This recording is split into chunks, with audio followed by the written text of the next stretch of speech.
usted tenga la escritura, le voy a pedir que por favor se ponga en pie junto con nosotros. Vamos a leer la palabra del Señor, vamos a leer Éxodo y les ayudo ahí que me acompañen por favor. Dice, estos son los nombres de los hijos de Israel que entraron en Egipto con Jacob, cada uno entró con su familia: Rubén, Simeón, Leví, Judá, Isaacar, Zabulón, Benjamín, Dan, Neftalí, Gad y Aser.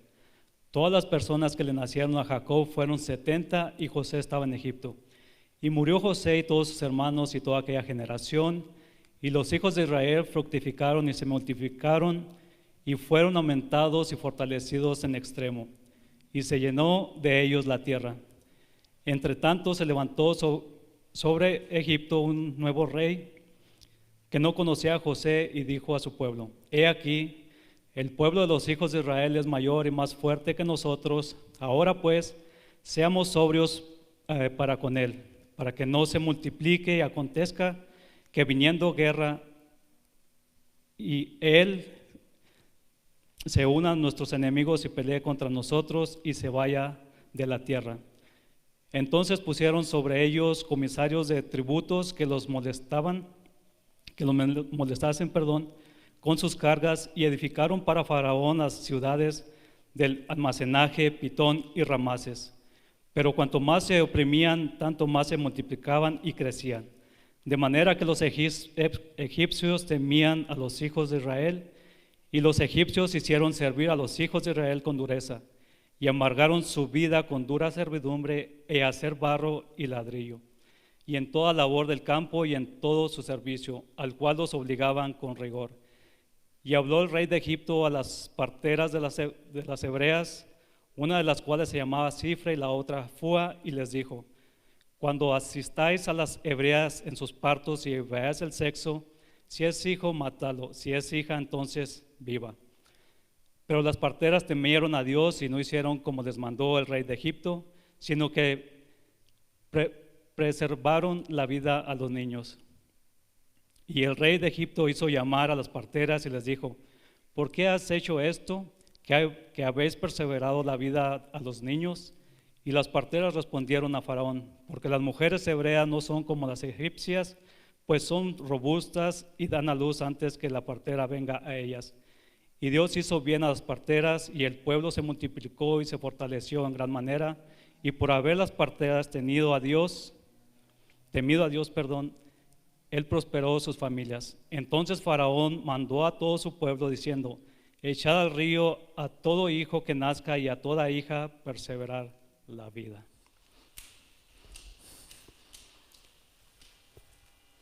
Sé que estamos parados y que llevamos un rato ya ahí. Quiero aprovechar y tomar este tiempo donde hemos dado lectura al capítulo número 1 del libro que vamos a estar estudiando durante los próximos meses, pero no sin antes orar junto a ustedes, así puestos en pie, para comenzar entonces este sermón expositivo de la palabra de nuestro Dios y exaltar la gloria y la grandeza de su nombre. Así que por favor, así como estamos en comunión, vamos a orar.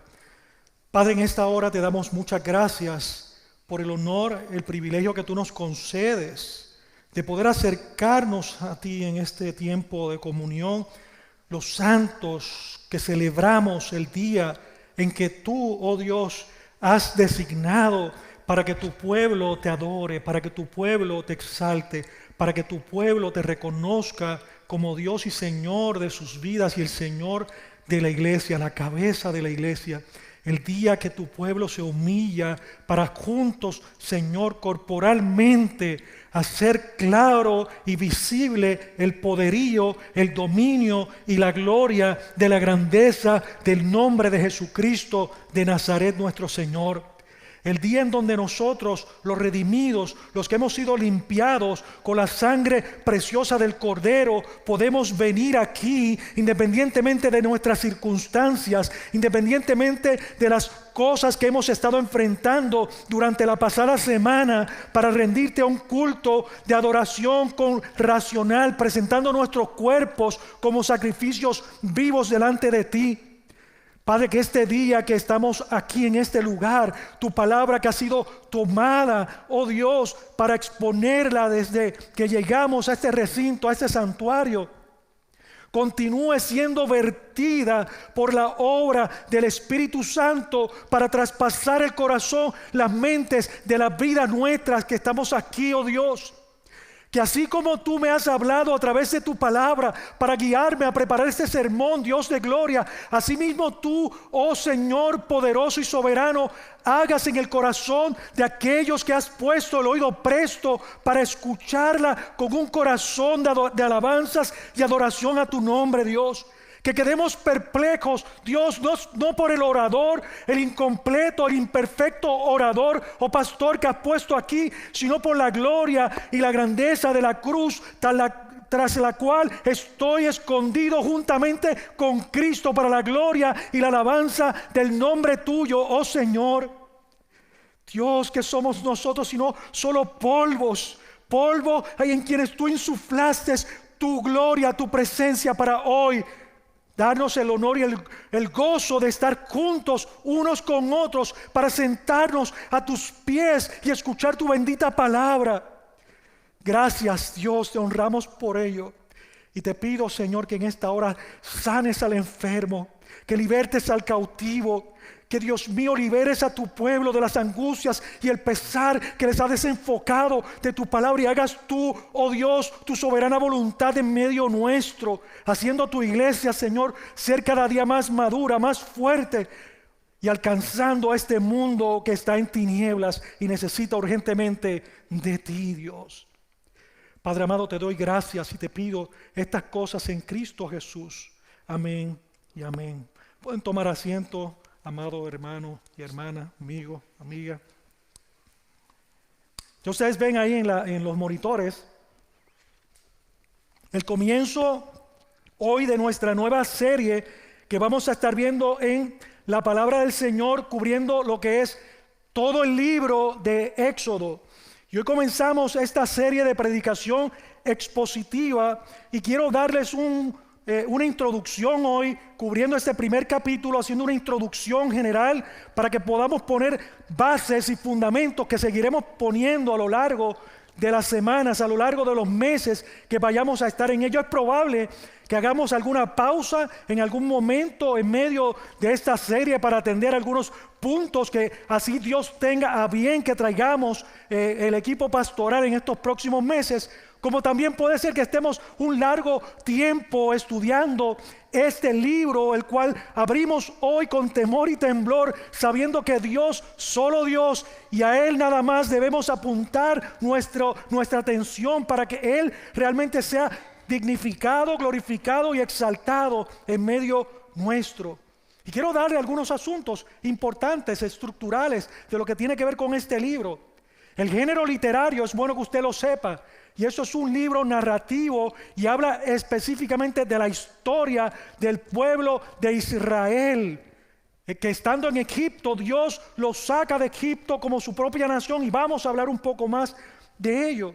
Y ya que hablo de género literario, es importante y quiero decirles que la predicación expositiva de un libro narrativo es distinta a la predicación expositiva de una epístola o de los evangelios, hermanos. Es distinto porque en Éxodo vamos a ver que es posible que tomemos grandes porciones bíblicas y no entremos palabra por palabra, versículo por versículo, sino dentro de lo que es un contenido de la idea del autor principal, que es el Espíritu Santo, moviendo precisamente al escritor que ha sido Moisés. Es el próximo punto. Todos coinciden de que Moisés es el autor de los primeros 5 libros de la Biblia. A mí no me gusta pararme aquí y utilizar muchas palabras de domingo, teológicas, pero muchos de ustedes conocen que los primeros 5 libros de la Biblia se conocen como el Pentateuco, es decir, 5 libros. Está dividido en Pentateuco y esa es la palabra que se utiliza normalmente en nuestra jerga teológica. Queremos, ya que hemos dicho parte de esas características, continuar con otras. El nombre de Éxodo, aunque en el hebreo tiene una connotación distinta a la que le voy a decir hoy en el hebreo, cuando en el original el título, la Torá, se le puso a este libro lo que se llamó fue nombres. Pero el Éxodo se le asigna como nombre ya cuando la escritura es traducida, cuando se hace la traducción del hebreo al griego. Y eso es lo que conocemos nosotros como la Septuaginta, que ocurre unos 200 y tantos años antes de Jesucristo, y es la que normalmente utilizaban los apóstoles, y en la era del Nuevo Testamento esa era la escritura que ellos tenían en sus manos, la traducción del hebreo al griego. Y hay algunas variaciones que hoy en este texto presentan algún tipo de dificultad, las cuales no los voy a traer precisamente porque quiero no entrar en tecnicismos en el sermón de esta mañana, de esta tarde, sino entrar a asuntos generales que este primer capítulo nos ayuda a tener como fundamento de lo que va a ser el resto de las predicaciones. No les dije que el Éxodo, casi todos ustedes entienden que tiene que ver con partida, con salida. Y es precisamente así como se tradujo del hebreo al griego. Éxodo es el segundo libro del Pentateuco. Tenemos Génesis, Éxodo. ¿Qué más tenemos ahí? A ver, ¿quién me dice? Levítico, Número, Deuteronomio. Esos son los 5 primeros libros de la Biblia llamados el libro de Pentateuco, y ellos los escribió Moisés. Y estos 5 libros es probable, de hecho hay disputas también a nivel técnico de cuándo fueron escritos estos libros, pero el Pentateuco data de alrededor de 1400 años antes de Cristo, y así como lo leemos en el propio Pentateuco, en esos 5 libros, la autoría de Moisés se revela en más de 5 ocasiones. Y esa es la historia de Dios liberando a su pueblo de la cruel esclavitud en la cual estaban en Egipto.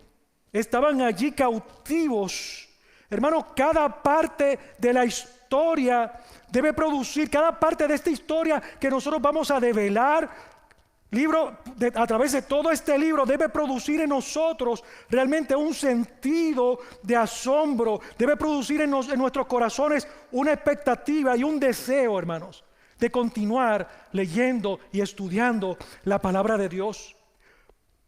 Pero les quiero decir, hermanos, que no es un libro de la Biblia a través del cual Dios quiere que nosotros acumulemos información y que la retengamos. No es un libro para nosotros acumular información y retenerla en nuestras vidas, sino que es un libro a través del cual Dios quiere hablarnos a cada uno de nosotros aquí y ahora. No es mirar hacia atrás y dejarlo allí, qué bonito que pasó eso. Es cómo traemos entonces el Éxodo aquí a nuestras vidas prácticas, de forma tal que Dios nos hable en el hoy y en el ahora. El libro de Éxodo, hermanos, se divide en 2 grandes secciones. Esas 2 grandes secciones están entre los capítulos 1 al 18, que trata de la aflicción y la redención del pueblo de Dios. Y la segunda parte general que usted puede apreciar en ese libro, bosquejándolo de manera muy amplia, son los capítulos que siguen del 19 al 40. En donde nosotros vemos en esa segunda parte a Dios estableciendo su pacto con su pueblo elegido, su pueblo escogido. Otro dato importante para mí y para ustedes debe ser que los primeros 2 capítulos, el 1 y el 2 del libro de Éxodo, son aproximadamente la recopilación de la historia de 400 años. Sin embargo, el resto de los 38 capítulos que le siguen es la narrativa histórica de lo que aconteció en menos de 1 año y medio. 38 capítulos enfocados a llevarnos a una velocidad de rayo luz, la velocidad de la luz, para hacernos ver el carácter de Dios, que es de lo que vamos a hablar hoy un poco. Así que, amada iglesia del Señor, quiero que piensen que Dios siempre ha tomado la iniciativa en su plan de redención a través de toda la historia. Y eso es lo que vamos a ver aquí. ¿Por qué? Porque esta es su historia. Es la historia de Dios. El Antiguo Testamento es Dios mismo, hermano, revelándose como el soberano creador y el gobernador que sostiene el universo, mostrándose como el creador y el redentor de nuestras vidas, que es el lema que hemos puesto a esta serie. Dios el creador y el redentor de nuestras vidas. Dios es soberano. Dios se escoge para sí mismo un pueblo, a Israel, y lo hace el pueblo del pacto, un pueblo a través del cual Dios completaría su plan de redención a través del Mesías. Un pueblo a través del cual Dios completaría su plan de redención a través del Mesías. Y los que han estado aquí miércoles con nosotros, miércoles tras miércoles, hemos podido ver, hemos podido disfrutar el desmenuzar el Antiguo Testamento desde el Génesis en la caída del hombre, cuando se rompe esa comunión con Dios, y viendo cada libro de la Biblia en el Antiguo Testamento, cómo ha ido Dios en un hilo conductor trazando su historia de redención hasta llegar a lo que nosotros hoy disfrutamos y gozamos, que es la redención que tenemos en nuestro Salvador y Mesías Cristo el Señor. Dios se revela a sí mismo como el soberano. Amados, Dios se revela en el Antiguo Testamento con el propósito de restaurar la comunión que se había roto precisamente entre Dios y el hombre allí en el huerto del Edén. Es por eso que aunque el Antiguo Testamento fue escrito, escuche, fue escrito específicamente para el pueblo u originalmente para el pueblo de Israel, también ha sido escrito para el beneficio nuestro, para restaurar nuestra comunión con Dios, que estaba rota por causa de la caída y por nuestros propios pecados. Hermanos, es por eso que aunque Dios escogió al pueblo de Israel y lo escogió como un instrumento para la gloria de Él mostrar esa redención, este plan también incluye a nosotros, su iglesia. De hecho, Gálatas capítulo 3, versículos 28 y 29 dice: ya no hay judío ni griego, no hay esclavo ni libre, no hay varón ni mujer, porque todos vosotros sois uno en Cristo Jesús. Y si vosotros sois de Cristo, ciertamente linaje de Abraham sois, y herederos según la promesa. Apocalipsis capítulo 5, versículo 9 dice: y cantaban un cántico nuevo diciendo: digno eres de tomar el libro, de abrir sus sellos, porque tú fuiste inmolado y con tu sangre nos has redimido para Dios de todo linaje y lengua y pueblo y nación, y nos has hecho para nuestro Dios reyes y sacerdotes, y reinaremos sobre la tierra. ¿Qué quiere decir esto, hermanos? Que Dios se revela a sí mismo de una forma progresiva en el Antiguo Testamento como una sombra, tal y como Pablo dice, refiriéndose a los rituales y las ceremonias que algunos querían introducir en la iglesia de Galacia, en Colosenses, como lo leímos, capítulo 2 y versículo 17. Todo lo cual, es decir, esas ceremonias, todos aquellos ritos y tradiciones de los judíos, todo lo que querían imponerle a la iglesia de Colosas, para que lo tenemos tan fresquecito en nuestra mente, Pablo dice que estas cosas del Antiguo Testamento, los rituales, incluyendo yo hoy les digo, los sacrificios de los animales que se registraban en el Antiguo Testamento, todo lo cual, dice Pablo en Colosenses 2:17, es sombra de lo que ha de venir. Pero el cuerpo es de Cristo. Lo que quiere decir es que todas estas cosas del Antiguo Testamento apuntaban, hermanos, a una revelación perfecta y completa que Dios hizo de sí mismo. Dios se reveló de forma completa. Dios se ha revelado a través del Evangelio de Cristo, y vemos su cumplimiento de esta revelación que estaba oculta y que vamos a estar estudiando en el Éxodo, que se ve como una sombra, que de hecho Pablo utiliza una expresión de que en relación a las cosas espirituales, él dice, ahora veis como por un espejo. Y cuando utiliza esa analogía, él lo dice hablando de los espejos de aquella época, porque los espejos de hoy tienen 10x y usted se mira ahí y se ve los pensamientos, ¿verdad? Pero en aquel entonces los espejos que habían eran metal bruñido, metal pulido, y se le sacaba una capa de brillo, y ahí los hombres y las mujeres podían verse, pero se veían de forma no clara, se veía borroso, se veía opaco. Y así mismo es el Antiguo Testamento para nosotros, en el sentido de que el Antiguo Testamento apunta a una claridad mucho más allá de 10x, un espejo que se vea pulido, nítido, que se vea bien. Se ve de la manera en que Dios con su lente claro quiere que nosotros veamos las cosas, para que lo veamos a través del Evangelio. Ahora, nosotros tenemos que tener propósitos para estudiar el Antiguo Testamento. ¿Por qué estudiamos el Antiguo Testamento, hermanos? Pues estudiamos el Antiguo Testamento como hemos estado enseñando los viernes en la teología sistemática, en donde en Jeremías capítulo 9 y versículo 23 nos dice que Dios mismo dice, no se alaba el sabio en su sabiduría, ni en su valentía se alaba el valiente, ni el rico se alaba en sus riquezas. Pero Dios dice, mas alábese en esto el que se hubiere de alabar. Y Él dice ahora, ¿en qué podemos nosotros alabarnos? ¿Hay algo de lo que podamos sentirnos bien? ¿Hay algo de lo que nos podamos sentir orgullosos?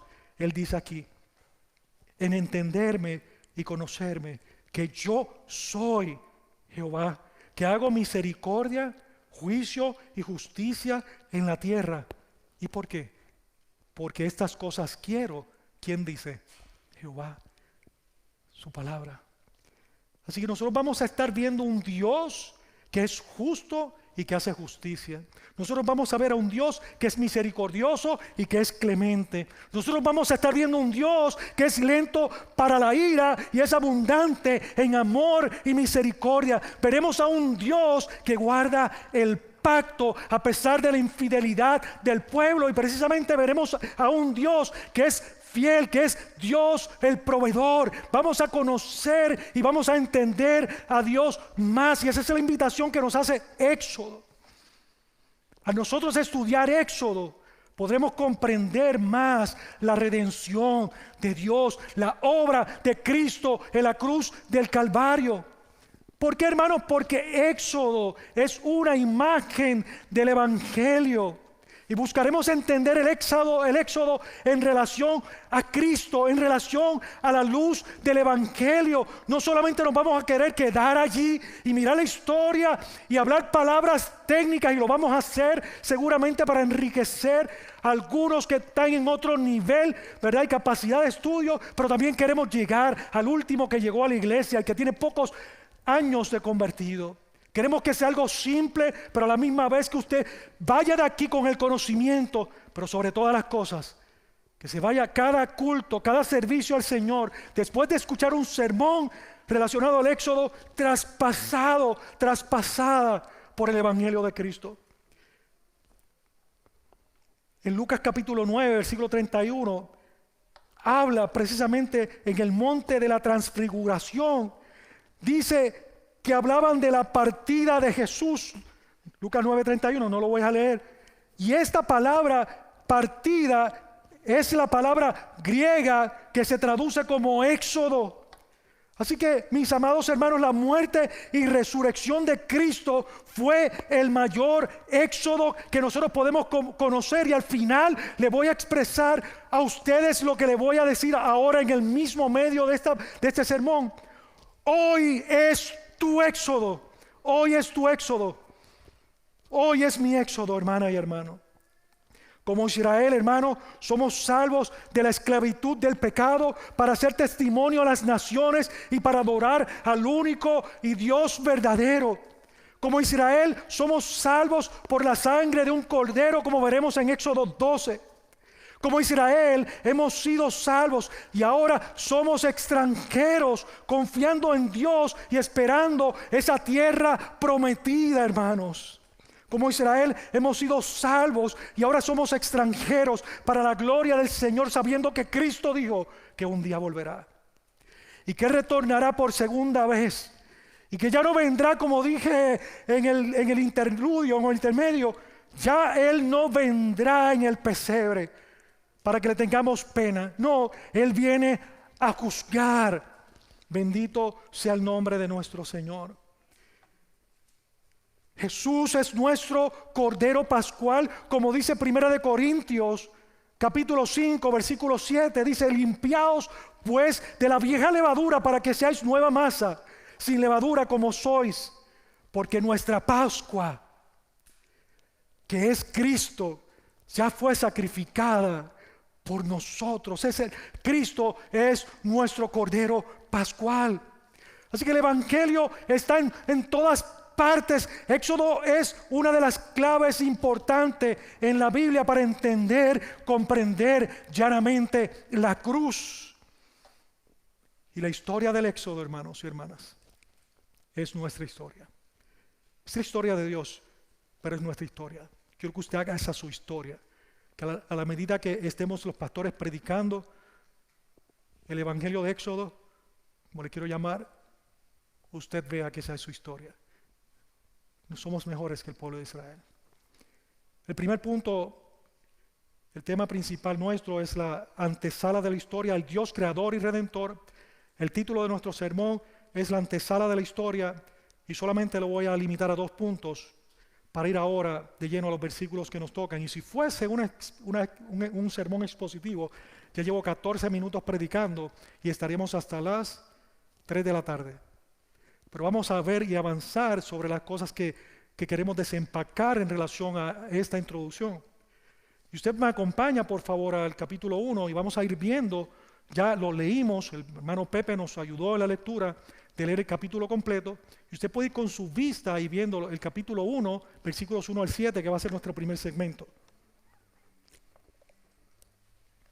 Como le dije, miren, hermanos, en el hebreo, el libro, fíjese lo curioso, que mientras estaba estudiando esto, descubro que en el original, en el hebreo, este libro de Éxodo, en lugar de comenzar con algún artículo definido, comienza con la palabra y.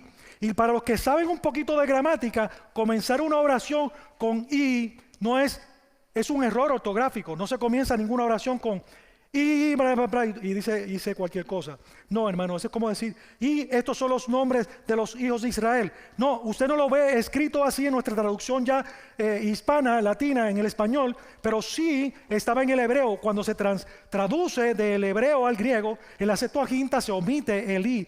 Pero, ¿qué es lo que quiere para nosotros decir que comience con la palabra y en el original, hermanos?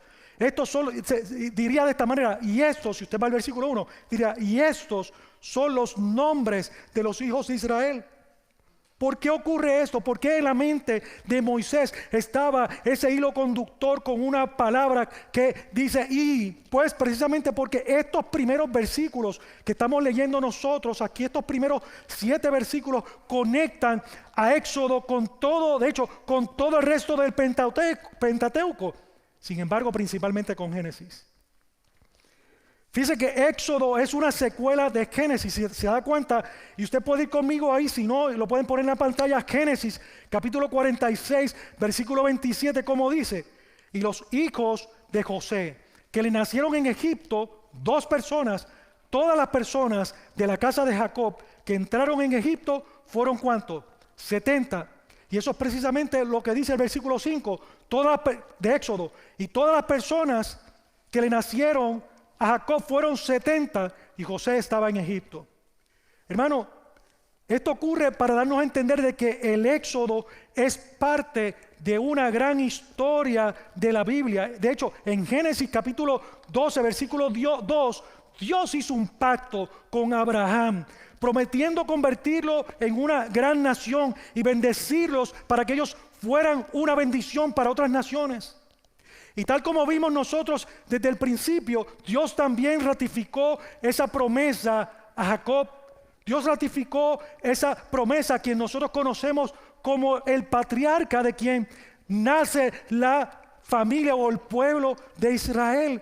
Fíjense en Génesis capítulo 28, versículo 14 dice: será tu descendencia como el polvo de la tierra, y te extenderás al occidente, al oriente, al norte, al sur, y todas las familias de la tierra serán benditas en ti y en tu simiente, le dice Dios a Abraham. En a Jacob en este caso, fíjense en Génesis 48, versículo 4, dice: y me dijo, he aquí yo te haré crecer y te multiplicaré y te pondré por estirpe de naciones y daré esta tierra a tu descendencia después de ti por heredad perfecta.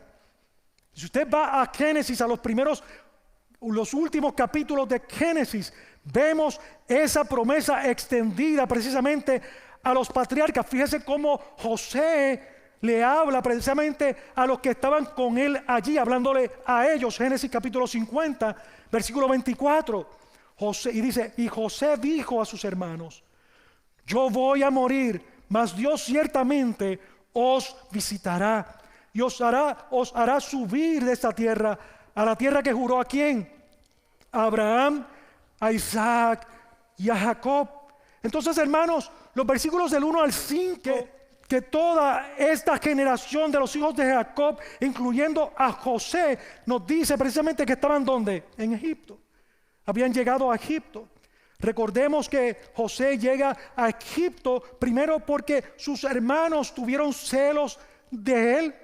¿Se acuerdan? No voy a entrar en detalles, pero si usted quiere ver la historia, que es una historia tras historia, y que nos debe de llenar de entusiasmo el poder ir a la palabra y conocer cómo Dios en su plan de redención fue orquestando todo en su soberanía y en su providencia, que estudiamos el viernes pasado, la doctrina de la providencia.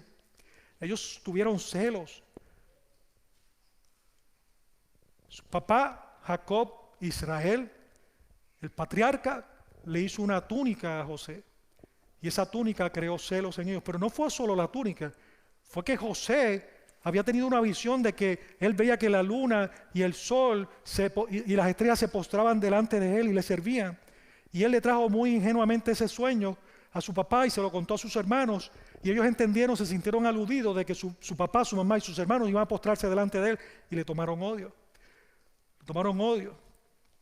Así que fíjense que Dios, luego de que José llega allí a Egipto, interpreta sueños según el relato de Génesis. Por haber descifrado precisamente los sueños del faraón, José fue nombrado como administrador de todo Egipto. Era el segundo, dice la Biblia, el segundo en mando en todo Egipto.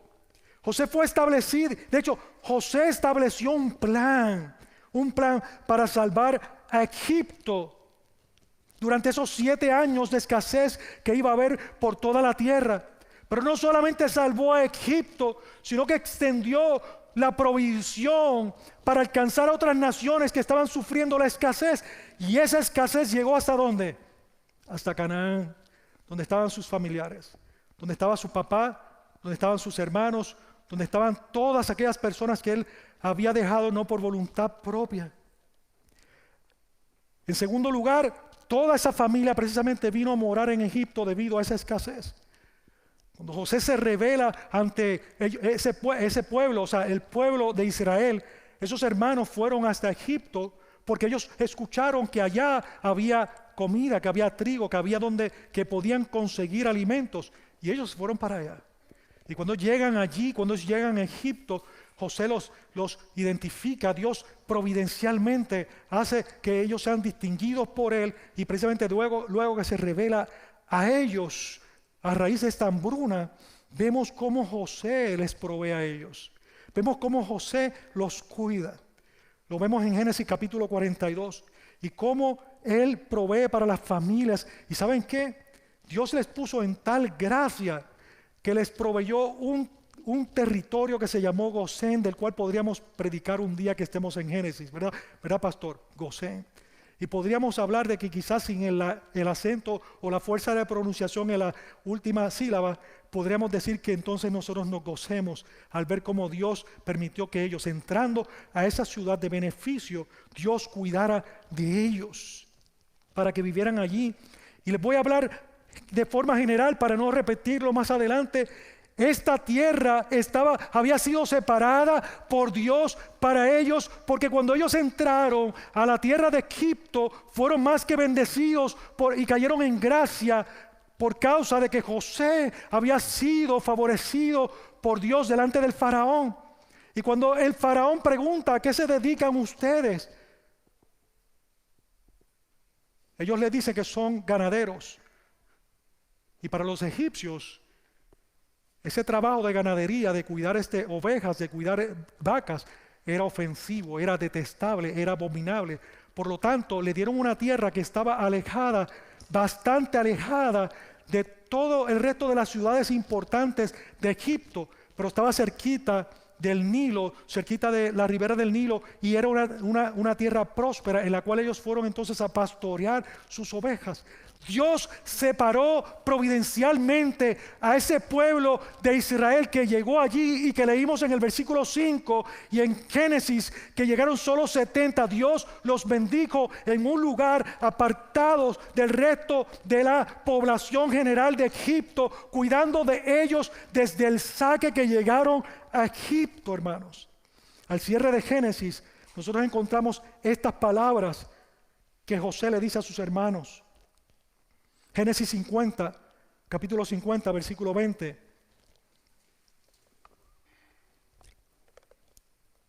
José le dice: vosotros pensasteis mal contra mí, mas Dios lo encaminó a bien para hacer lo que vemos hoy, para mantener en vida a mucho pueblo. Ellos llegaron como hombres libres y fueron recibidos con honores delante de aquel pueblo egipcio. Y eventualmente toda esa generación que entró a Egipto, dice la Escritura en el versículo 6, que murió, incluyendo a José. Pero dice el versículo 7 que estando allí en esa tierra, en Gosén, ellos se multiplicaron y fueron aumentados y fortalecidos en extremo, y se llenó toda la tierra. Y toda la tierra no significa todo Egipto. Entendemos que está hablando de una forma exagerada para que nosotros, cuando leemos hoy, podamos entender la magnitud de la multiplicación del pueblo de Israel allí en Egipto. Es decir, ellos se multiplicaron por toda esa tierra de Gosén, donde Dios los había establecido. Mis hermanos, miren, aquí vemos que Dios cumplió su palabra, la que le dio a Abraham, precisamente tal como se lo prometió en Génesis capítulo 22 y versículo 17, donde dice: de cierto te bendeciré y multiplicaré tu descendencia como las estrellas del cielo y como la arena que está en la orilla del mar. Ellos estaban viviendo conforme al mandamiento de Dios, que es el diseño original de que ellos se fructificaran y se multiplicaran, como dice Génesis capítulo 1 y versículo 28. Dios está creando, Dios está formando a un pueblo para sí mismo en medio de toda esta historia. No es un relato al azar, no es un relato a la suerte, sino el plan soberano de Dios para formar una nación separada del resto de las naciones para la gloria y la alabanza de su nombre. De hecho, la Biblia dice en Éxodo, más adelante, en Éxodo capítulo 12, versículo 37, que en 430 años aproximadamente que Israel estuvo en Egipto, el número de personas de 70, hasta esa época donde ya está haciendo la salida, para esa época, 430 años transcurridos, había más de 600,000 hombres, sin contar a las mujeres y a los niños. Se estima que el pueblo de Dios, el pueblo de Israel, estaba rondando en cerca de los 2 millones de personas, un gran número, hermanos. Por eso podemos entender hoy el giro que toma esto. Este pueblo llegó a Egipto con bombas y platillos. Le tocaron trompetas, le tiraron confeti, tiraron fuegos artificiales.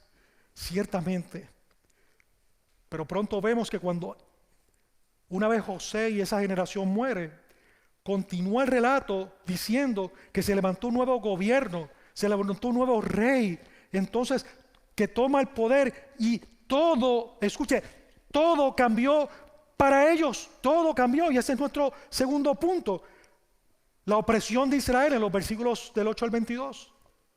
Entonces, estos versículos del 8 al 22 nos muestran por qué el pueblo de Israel necesitaba ser redimido, por qué el pueblo de Israel necesitaba a un Salvador. Y la razón es porque ellos fueron oprimidos, ellos fueron sometidos a esclavitud estando allí en Egipto. Se le tornó todo al revés, y adelantándome garrafalmente al final, una de las razones, y lo voy a repetir al final nuevamente, una de las razones por la que ocurre esto dentro de la providencia y los planes sagrados y santos de Dios, es que ellos no se acostumbraran al lugar donde estaban. Hermanos, más de 600,000 personas. Dicen historiadores extrabíblicos que las mujeres, cuando concebían 3 y 4 hijos a la vez. Eran tan fecundas que cuando lleguemos ahí al momento donde se habla de estas dos parteras que no hicieron la voluntad del faraón, ellas dicen que no les daba tiempo a llegar. Algunos teólogos piensan que ellas mintieron. Yo pienso que ellas no mintieron, simplemente el plan soberano de Dios se orquestó de tal manera que ellas no tuvieron ni siquiera que mentir, que podía haber una realidad de que estas mujeres fueran tan fructíferas, que sus partos fueran tan espontáneos que realmente no les dieran la oportunidad, o que también, y lo estoy adelantando también, que también los mismos padres, las mismas familias se dieran prisa para que antes de que las parteras llegaran ya estos hijos hubiesen nacido y los escondían. Pero esto es providencia de Dios, Dios en su carácter soberano, que vamos a estar viendo a lo largo de todo el Éxodo. Viendo estos versículos del 8 al 22 nos muestra que ellos necesitaban ser redimidos. Fíjense los versículos 8 al 10. Del 8 al 10 dice: entre tanto se levantó sobre Egipto un nuevo rey que no conocía a José ni a su pueblo. Y dijo, que no conocía a José, y dijo a su pueblo, es decir, a la gente de Egipto: y aquí el pueblo de los hijos de Israel es mayor y más fuerte que nosotros. Ahora pues seamos sabios para con él, es decir, para con el pueblo de Israel, para que no se multipliquen. Y acontezca que viniendo guerra, él, es decir, Israel, se una a nuestros enemigos y pelee contra nosotros. Y lo otro que dice ahí es: y se vaya de la tierra.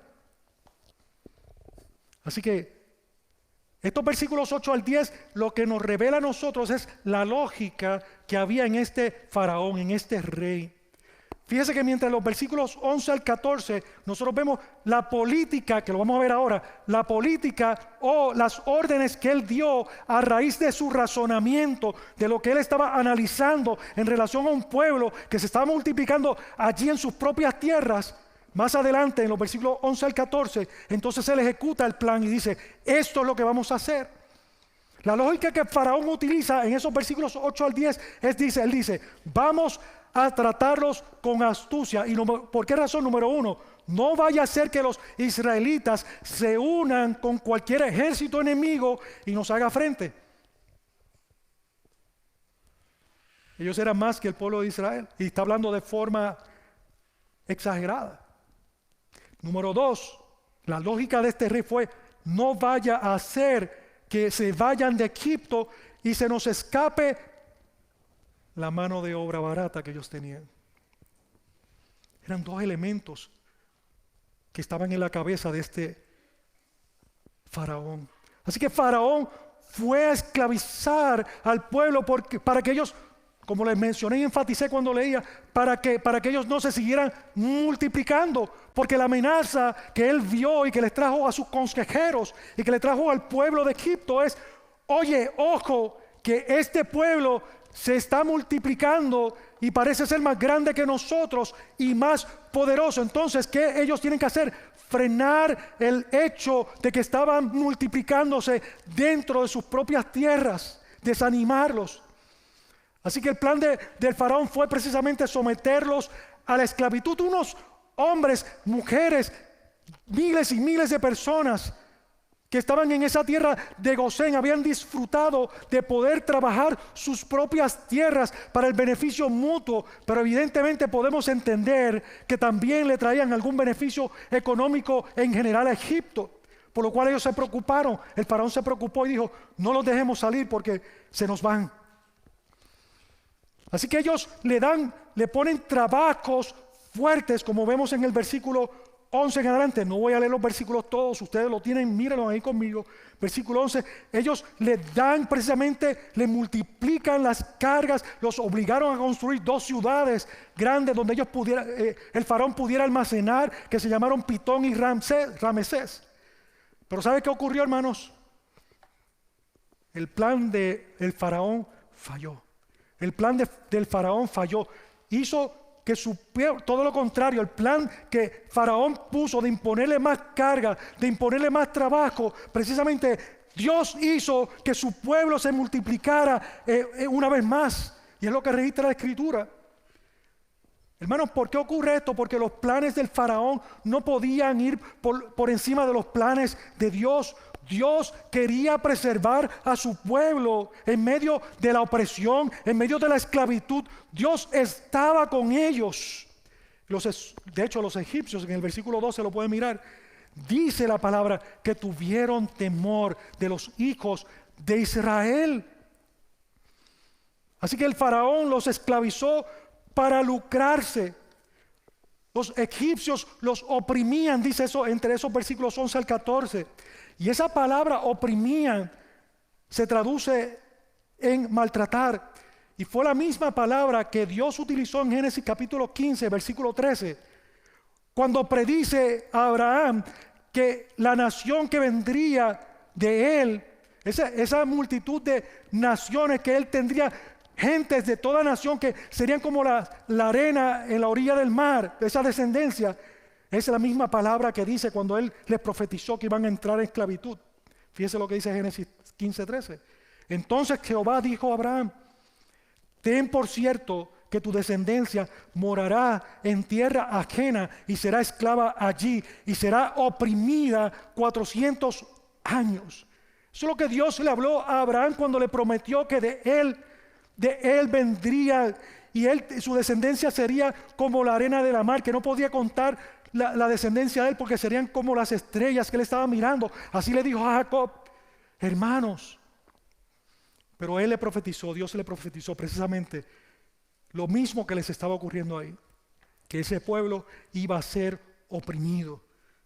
Así que la esclavitud en Egipto fue como estar, dice la palabra de Dios en Deuteronomio, como estar en un horno de fuego. Deuteronomio 4:20 dice: pero vosotros Jehová os tomó y os ha sacado del horno de hierro de Egipto, para que seáis el pueblo de su heredad como en este día. Es glorioso, hermanos, el ver cómo Dios distingue a este pueblo de medio de las naciones, pero Dios mismo había profetizado que esto habría de ocurrir al propio pueblo de Israel estando en Egipto, que el pueblo sería verdaderamente oprimido. Pero a pesar, hermanos, de ese trato inhumano, a pesar de ese trato injusto que los egipcios le dieron a Israel o a los hijos de Israel, a todos estos israelitas, Dios, ¿qué hizo Dios? Los prosperó. Dios los multiplicó allí estando en Egipto. Y esto hizo que estos egipcios se enojaran mucho más aún con ellos. Aumentaron entonces la carga de trabajo. Le dieron el doble de trabajo a los israelitas. Y amada iglesia del Señor, en nuestros días también nosotros tenemos y vemos personas que abusan precisamente como lo hizo el pueblo de Egipto al esclavizar al pueblo de Israel. Vemos personas que hoy abusan de los débiles para poder entonces tener un beneficio económico propio, hermanos. ¿Sabía que hoy en día en el mundo existen más de 45.8 millones de personas esclavizadas? ¿Sabías que de esos 45.8 millones, más de 10 millones de ellos son niños en el mundo hoy, en estadísticas que puedes buscar en la internet? en Mr. Google, pero precisamente lo saqué de una información de una entidad que combate la trata social, la trata humana.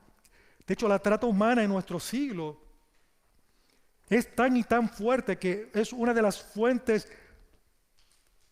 dentro de lo que es el crimen organizado, dentro de lo que es el crimen y la maldad que tiene este mundo, una de las mayores fuentes de ingresos. De hecho, los billones que se producen a raíz de la trata humana, que es decir, el contrabando, el secuestro y la venta de personas en el mundo, supera las ganancias por más de un 50% de lo que Apple puede hacer o tiene como caudal en su capital. Hermanos, mis amados, realmente Dios es un Dios de justicia. Dios es un Dios de justicia. Nosotros sabemos que esta injusticia que el pueblo de Israel estaba pasando allí en Egipto, que no se aleja en nada la injusticia que nosotros vemos social en este tiempo en el mundo. Detrás de esto lo que está es la maldad y la corrupción que genera el dinero, buscándole que las personas tengan capacidad económica a costa de la sexualidad, a costa de seres humanos indefensos. La perversión y el poder y el amor al dinero. Esa misma era la actitud que tuvo el faraón y esa misma actitud fue la que tuvo precisamente el pueblo egipcio. Ahora, Dios es un Dios de justicia. Dios está del lado de los oprimidos. La Escritura describe a Dios y su justicia de muchas maneras. De hecho, Dios, el Señor, obra justicia y derecho, dice su palabra, a todos los oprimidos. Dios da de comer al hambriento. El Señor libera a los presos. El Señor abre los ojos a los ciegos. El Señor levanta a los abatidos. El Señor ama a los justos. El Señor vela por los extranjeros. Él sostiene a la viuda. Él sostiene al huérfano, pero destruye el camino de los impíos. Y amados, la iglesia está llamada a llevar el evangelio, pero no puede taparse los ojos. No podemos taparnos los ojos ante el estado del que el pecado ha dejado a gente a nuestro alrededor. Tenemos que extender la mano al perdido para llevarle el evangelio, sí y amén. ¿Cuándo fue la última vez que le hablaste de Cristo a alguien, hermana y hermano? ¿Cuándo fue la última vez que le hablaste del evangelio a algún familiar? ¿Cuándo fue la última vez que le hablaste o le hablamos, para incluirme, a alguna persona con la que nos asociamos continuamente, ya sea en nuestros trabajos, ya sea en el supermercado, ya sea en el lugar donde nos movemos a trabajar? No sé. La pregunta es, ¿qué estamos haciendo? Pero nosotros tenemos que extender la mano para llevar el evangelio, pero también tenemos que curar sus heridas como el buen samaritano. Tenemos que darles ánimo, tenemos que protegerlos, tenemos que darles abrigo, y muchas veces tendremos que hacerlo, hermanos, sin ni siquiera pensar en hacer prosélitos, en ganarlos para Cristo. Tendremos que hacerlo porque nos debemos poner en el lugar del oprimido y debemos ser luz en medio de las tinieblas, viviendo conforme al carácter del Dios que estamos viendo hoy en Éxodo. Dios que se compadece del oprimido, del huérfano, de la viuda, del menesteroso, del oprimido, del abatido, del que está controlado por fuentes externas. Hermano, ¿cómo le podemos hablar a alguien que ha sido víctima del abuso sexual de Cristo sin primero ir a las fibras de su corazón y entender y ponernos en el lugar de las personas para amarles como están? Están quebrados, están rotos, necesitan que nosotros imitemos a Cristo dándoles nuestro amor, no juzgándoles, sino entregando nuestras vidas por ellos y llevándoles lo que ellos necesitan. Mujeres, hombres y niños que necesitan una sonrisa honesta, que no tenga un interés sexual, que no tenga una doble agenda, que tenga un interés genuino por lo que son ellos como seres humanos. Tienen la dignidad de poseer, aunque sea de forma nublada, la imagen del Dios viviente, la imagen del Dios vivo. Como dice Isaías, capítulo 58, versículo 7, no es más Bien el ayuno que yo escogí, el desatar las ligaduras de impiedad, soltar las cargas de opresión y dejar ir libres a los quebrantados, y que rompáis todo yugo. No es que partas tu pan con el hambriento y a los pobres errantes albergues en tu casa, que cuando veas al desnudo lo cubras y no te escondas de tu hermano.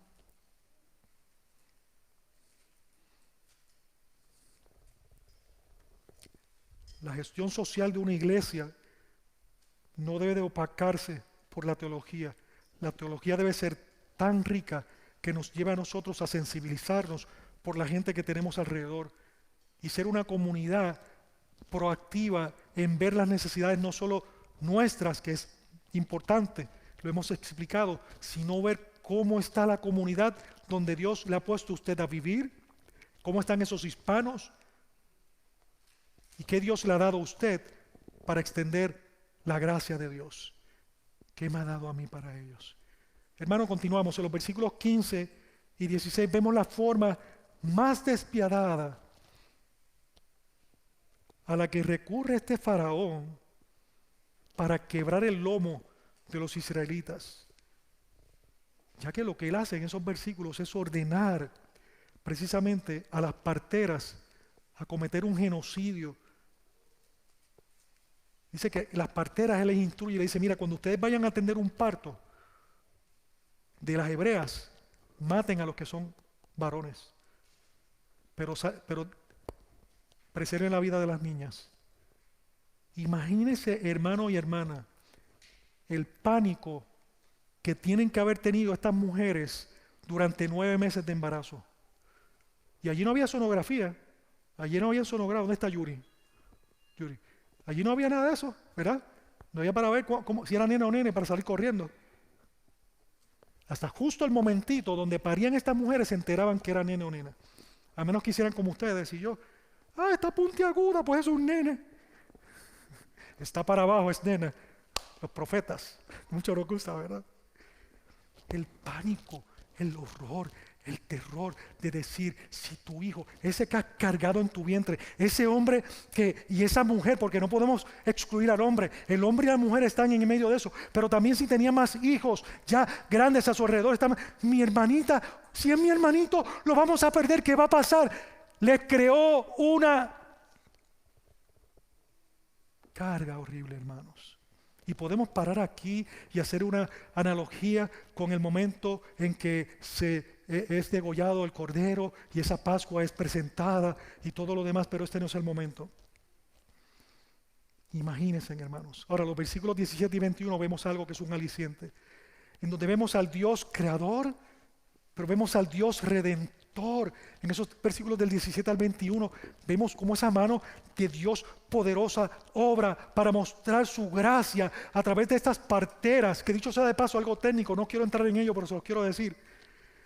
Estas mujeres no necesariamente eran las únicas parteras dentro de todo Gosén, porque estamos hablando de que habían posiblemente miles de mujeres y parían, eran muy productivas en sus embarazos.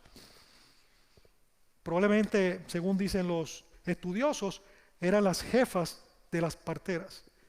Eran las jefas probablemente. Así que ellas instruían probablemente a las demás. El punto aquí es que Dios dice en su palabra que nos muestra esa redención a través de estas dos mujeres hebreas. Y menciona sus nombres para que queden registradas y hoy aquí en esta predicación podamos decir que Dios utilizó a Cifra y a Fúa. Ya tienen 2 nombres para sus próximas hijas. Estas 2 mujeres temieron a Dios antes que al faraón y no hicieron como el rey les pidió. El rey les pregunta, ¿por qué habéis hecho esto? Y él le contesta, las mujeres hebreas son robustas y paren antes de que nosotras lleguemos. Versículo 20 vemos una vez más, Dios burló los planes del faraón de querer destruir a su pueblo. El pueblo se multiplicó y se fortaleció en gran manera. 3 veces vemos la palabra multiplicarse desde el versículo 1 hasta el versículo 21, hermanos. 3 veces vemos que Dios había orquestado de que su pueblo se multiplicara y fuera fuerte en la nación donde Él le puso, en el lugar donde Él le puso. El versículo 21 nos dice que Dios las bendijo por esto y bendijo a su pueblo. ¿Por qué, hermanos? Porque temieron a Dios antes que al rey. Amada iglesia, en tiempos difíciles, en tiempos duros, cuando vienen las pruebas, cuando vienen las tentaciones a nuestra vida, el temor del Señor es lo que nos debe sostener. No es temer al castigo, sino un temor que esté consciente de que todavía Dios está a nuestro lado. Que no importa cuán severas sean las dificultades, que no importa cuán duras puedan ser las situaciones que usted y yo podamos estar pasando, Dios está ahí. Es tener una confianza como la de un niño que confía en su padre. Yo sé que lo he dicho varias veces, pero si usted toma un bebé de poco tiempo y se lo pone aquí y usted pone de momento ese hijo y lo lleva hacia atrás, ¿qué hace el hijo? Le extiende los bracitos así, ¿verdad que sí? ¿Lo han visto? ¿Sí lo han visto? Usted lo pone hacia el frente, lo mueve rapidito y normalmente te extiende los brazos. Porque se está cayendo y está pidiendo un auxilio que él no sabe ni siquiera que lo está pidiendo, pero ¿hacia dónde lo extiende? Hacia la persona que aparentemente le está aventando hacia el frente. Y esa es la manera en que nosotros debemos acudir a nuestro Dios cuando estamos en las situaciones difíciles como esta. Esto es una aplicación rápida. Dios tenía propósitos al multiplicar a su pueblo. En primer lugar, a mí me parece que Dios quería provocar el enojo y el temor de los egipcios para que oprimieran más severamente a los israelitas, y no podemos quitarlo. Ese fue el plan de Dios que vemos orquestado de forma providencial, porque Él es Dios. En segundo lugar, Dios quería que su pueblo deseara realmente ser liberados de la opresión, de la esclavitud de Egipto. Todo esto Dios lo diseñó para Él glorificarse. Dios lo hizo para glorificarse. Finalmente llegamos al preámbulo del segundo capítulo. El versículo 22 vemos que el faraón se enfureció. Se enfureció ante el fracaso que había tenido nuevamente. Y lo que hizo fue que mandó entonces a que tiraran a sus hijos al río. Y este río, como vamos a ver más adelante en las plagas, era considerado como una deidad, queriéndonos decir que cuando probablemente la mente de los egipcios lo que había es que cuando ellos arrojaran estos niños al río, estaban complaciendo la ira de la deidad que ellos creían que tenía este río, hermanos. Muchos de ellos pensarían que estaban haciendo su voluntad. Y de esta manera vemos que se agravó la opresión del pueblo de Israel. En la Escritura nosotros vemos entonces un patrón que cuando llegan los momentos así difíciles, turbios, fuertes, difíciles, vemos un patrón en el cual Dios nos da aliento. Ante la calamidad de su pueblo, Dios haría provisión. Mientras el pueblo de Dios sufría bajo ese yugo, hermanos, el Señor estaba preparando a un redentor que veremos en el capítulo 2. Dios toma, escuchen hermanos, Dios toma el lugar de la muerte y la convierte en un lugar de vida y salvación. Lo vemos también en Noé con el diluvio. Dios convierte aquella calamidad en una oportunidad de vida. Lo vemos también con Jonás cuando es arrojado al mar. Algo que era una calamidad la convierte en una bendición de vida y salvación. Lo veremos en el Mar Rojo cuando el pueblo de Dios esté frente a lo imposible y Dios les dé la esperanza y les dé la vida. Pero lo más importante aún, lo vemos en la tumba de Jesús, nuestro Salvador, que se convierte en el lugar de la vida. Desde la tumba, desde una tumba, la nueva creación se levanta y camina. Y por eso estamos aquí nosotros como iglesia. Hermanos, para Dios no es ni era suficiente sacar a la gente de Egipto. El objetivo de Dios era sacar a Egipto del corazón y la mente de los israelitas. Él quería salvarlos espiritualmente. Por eso te tengo que decir que todo el mundo está en esclavitud en el sentido espiritual. Todo el mundo. Por eso tengo que decir que necesitas a Cristo. Si no has venido a Él, tú necesitas hoy salir de este lugar con Cristo como tu Salvador personal. Y concluyo, como les dije al principio, todo esto que vamos a ver en Éxodo es sombra de lo que habría de venir. Colosenses 2:16. Por tanto, nadie os juzgue en comida o bebida, en cuanto a días de fiesta o luna nueva o días de reposo, todo lo cual es sombra de lo que ha de venir. Pero el cuerpo es de Cristo. Y como dice Hebreos capítulo 10 y versículo 1, que la ley tenía la sombra de los bienes venideros. Así que Dios hizo un pacto con Abraham de que a través de su descendencia serían benditas todas las naciones de la tierra. Y hoy vimos al Dios creador formando ese pueblo para sí mismo, para redimirlo, y a través del cual surgió, hermanos, un pacto mayor, surgió un nuevo pacto. El nuevo pacto es precisamente esa iniciativa de la gracia de Dios a través de la sangre de Cristo derramada en la cruz del Calvario, mediante la cual Dios mismo ha prometido y provisto salvación incondicional a aquellos que acepten a Cristo por medio de la fe y acepten los beneficios de la expiación. Cristo llevó el castigo que usted y yo merecemos. Cristo lo llevó allí, lo llevó en su cuerpo.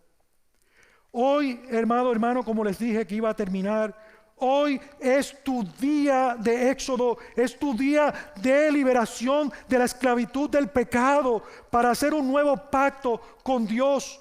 Órale y pídale a Dios, ora y pide a Dios que perdone tus pecados y confía en Cristo como tu Salvador personal. Si tú eres cristiano, renueva tu pacto y que el éxodo para nuestras vidas como iglesia Roca de los Siglos sea una renovación en nuestro entendimiento de la cruz, del evangelio glorioso de la cruz de Cristo Jesús. Vamos a orar. Padre,